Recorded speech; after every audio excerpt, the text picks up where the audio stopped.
রাসূলকে খাওয়ানোর জন্যই মাছটা যখন বাজার থেকে ভালো একটা মাছ ক্রয় করা হলো,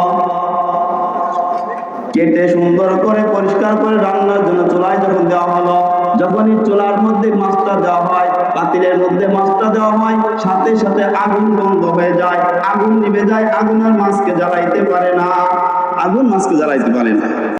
একটা মাছ শুধু মহব্বত করে আল্লাহ রাসূলের দুরূদ শুনছিল,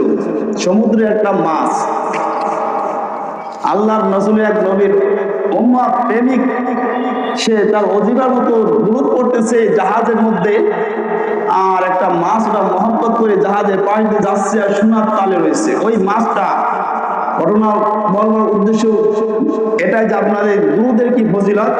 ওই মাছটা রাসূলের দুরূদটা মহব্বত করে শোনার কারণে দুনিয়ার আগুনে বাজারে বিক্রি করে যখন রান্না করার জন্য চুলায়